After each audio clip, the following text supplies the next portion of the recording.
everybody. Welcome to week 13. We are nearing the end of the semester. I know I say this every week, but it's really gone quickly. One thing that I want you to keep in mind, if you are struggling with this course and you're behind on assignments, you can withdraw from the class. The last day to withdraw is Friday, the 17th. And I'm looking over my shoulder at my calendar. Yeah, Friday, the 17th of November is the last day that you can withdraw.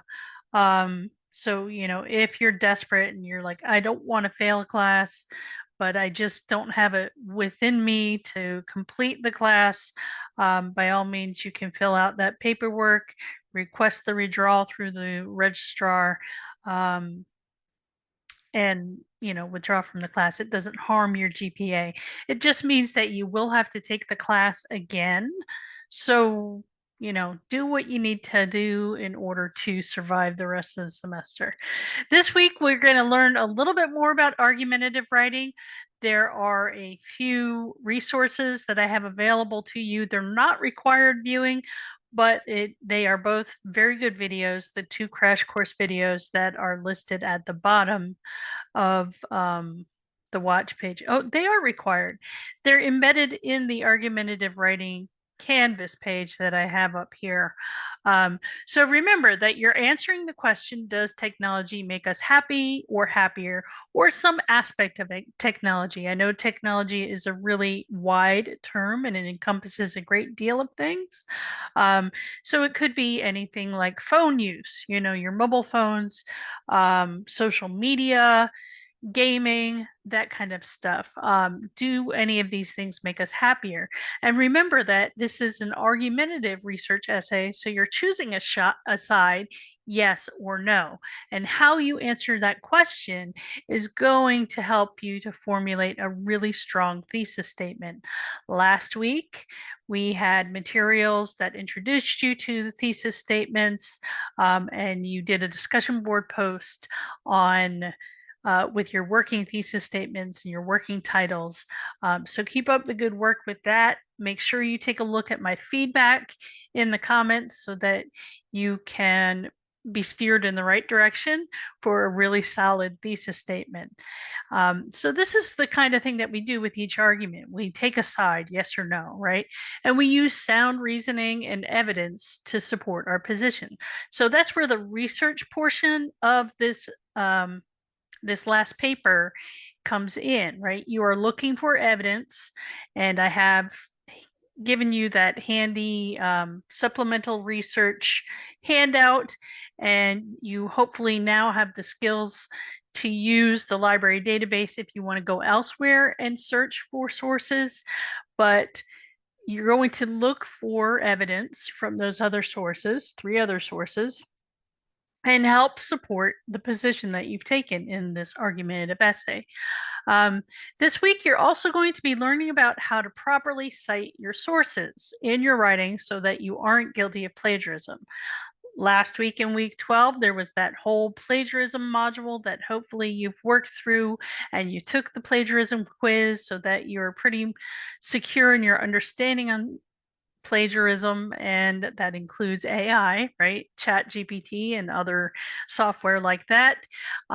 It's vital that you watch the attribution of sources lecture that I have down below. I don't know why this says week 10 overview. The attribution of sources lecture, I may have also included it in week 12. That was a little mistake, but I haven't gone back to correct things. But it definitely, if you didn't watch it last week, make sure that you watch it this week, because it tells you a whole lot about how to incorporate sources with your own writing. So the lecture covers things like quotes, paraphrases, summaries, as well as some information on MLA citation. There's also a Canvas page that I've written up that includes a list of resources and videos that explain the details of the MLA works cited page. And I'll cover these materials briefly in this overview video. Remember that this is just an introduction to argumentative writing and just an introduction to using research. I don't expect you to get it perfect. This is 099. It's not 1001. But once you reach 1001, you're going to be doing more of this type of writing. So it's good to have some kind of foundation for research and argumentation prior to getting into that course. So the weekly objectives are you're taking a position on the question of technology and happiness.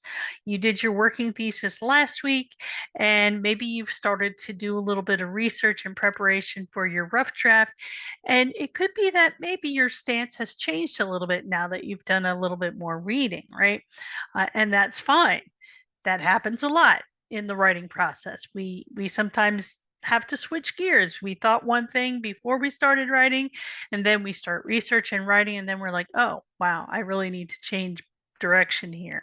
And that's fine. That's why we have a draft first and don't go right into the final product. So you're going to take a position on the question of technology and happiness.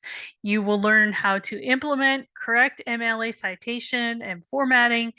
You're going to make use of a style guide. I have a link here that takes you to Purdue OWL as reference for formatting and mechanics. So all of those questions that you have about grammar, spelling, punctuation, all of those things, as well as what an MLA formatted paper looks like, you can go to Purdue OWL. They have that style guide. It's a fantastic resource.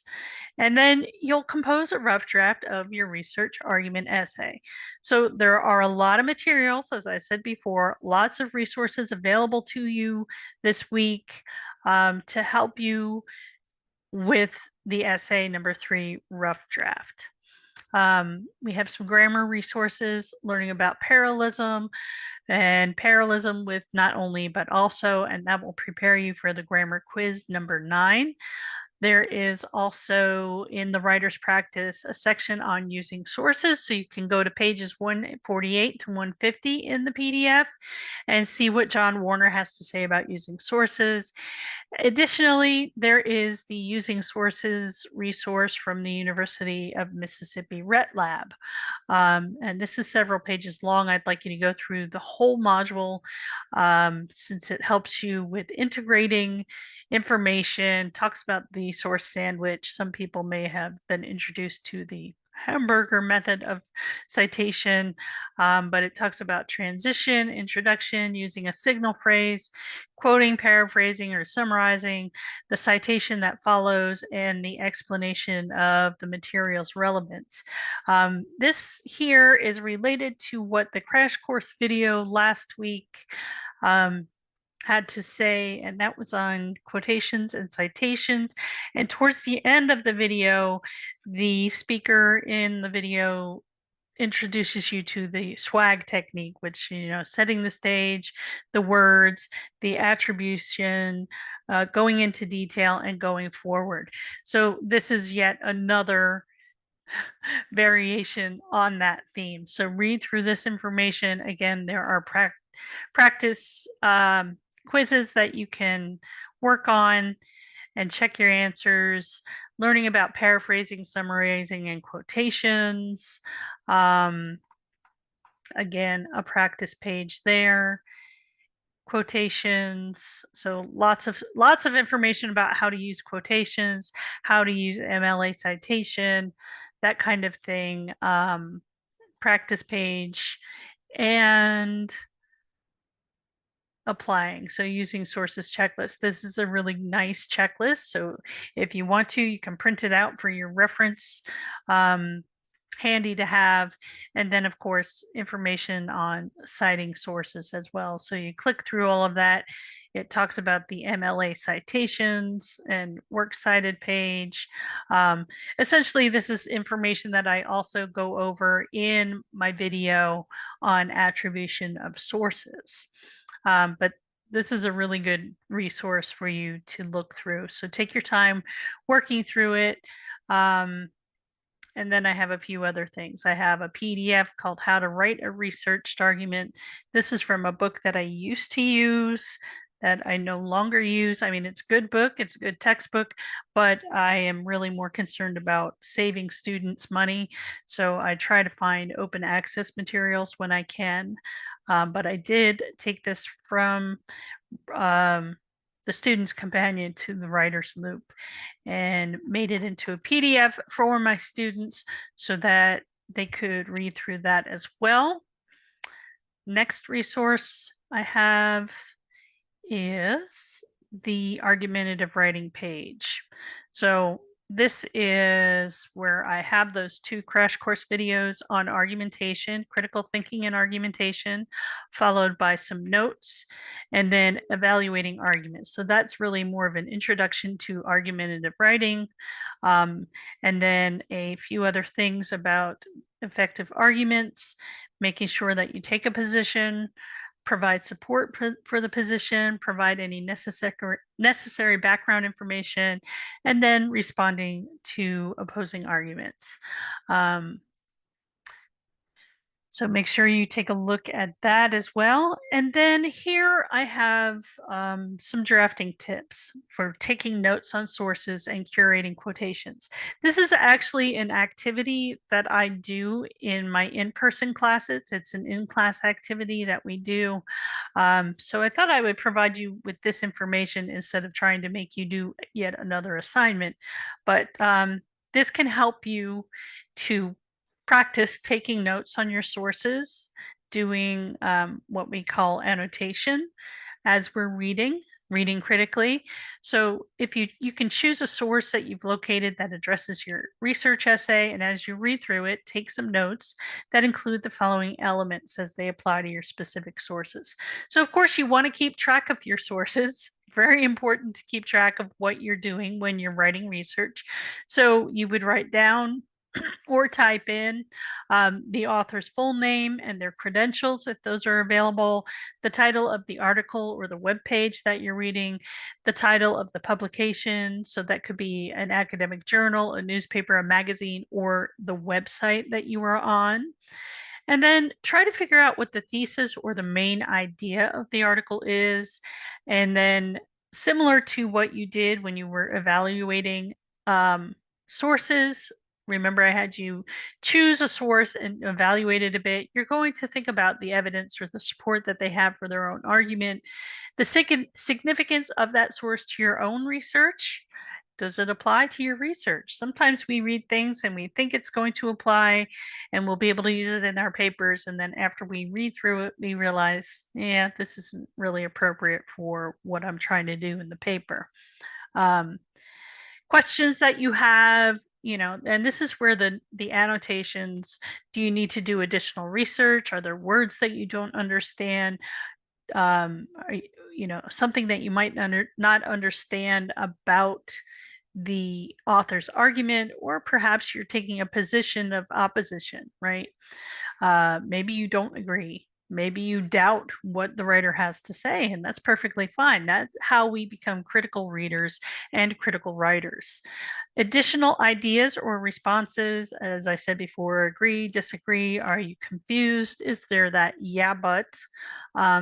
Any conflicts of interest that you see or possible bias that you detect in the article.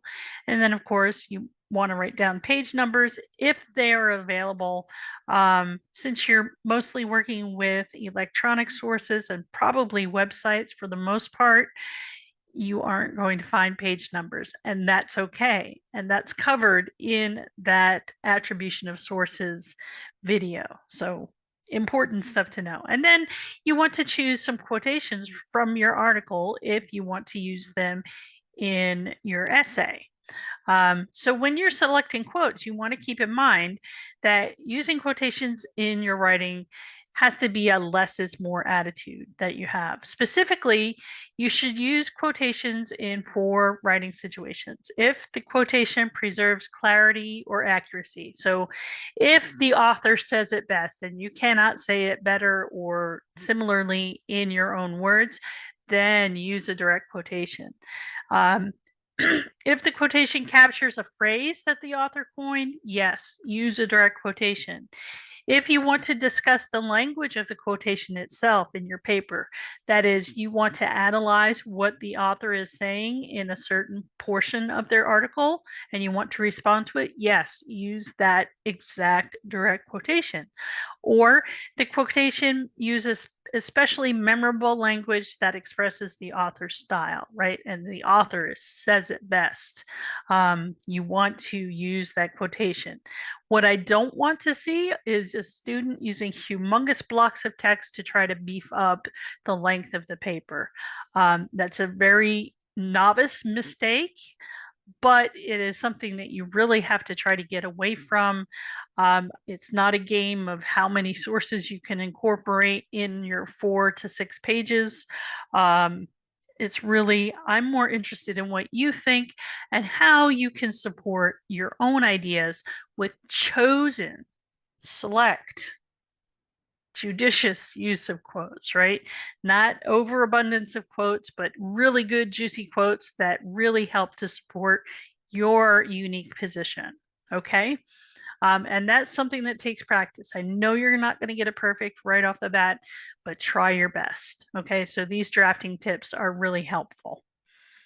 Then there are some additional resources.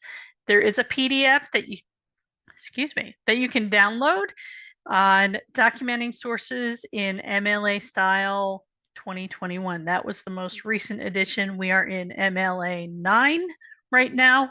Probably in another year or two, it will be changed again. It seems to change every 4 to 5 years. Excuse me.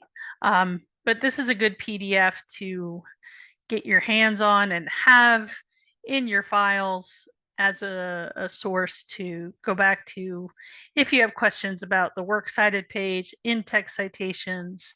It tells you all the various things that go into creating an MLA citation. So make sure you download that.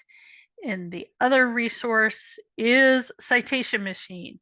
So I have a video in the watch section called Using a Citation Generator, and it takes you through how to create an MLA citation for your works cited page using this resource, Citation Machine. The one caveat, I'm not going to open up Citation Machine because you'll then be bombarded with a bunch of pop-up ads. That is the one caveat, right?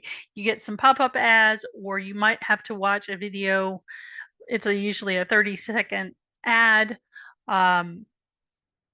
once every 48 hours, but then once you watch it, you're not bothered by all the ads. But don't pay for a Citation Machine. So using a citation generator is related to the link here for Citation Machine. I also have a video on MLA citation tips that reminds you that you can also use the citations that are generated through the library databases. And I think I walked you through that a couple of weeks ago. But mainly watch the attribution of sources video. Let's see what else. I do have the essay number 3 research argument assignment explanation video posted here. However, it's also posted on the assignment page. So let's drop down to the assignment page. You'll see it's embedded here.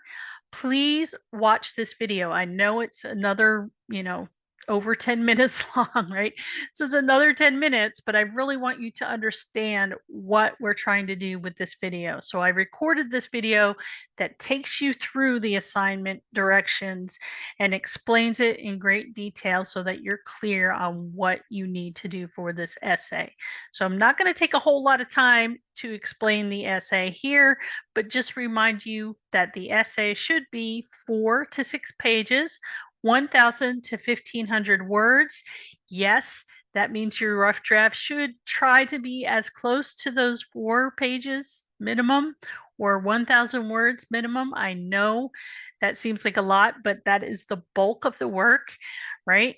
You do it now, you find 3 other sources. You're going to choose one of these to either agree or disagree with. And then find 3 sources.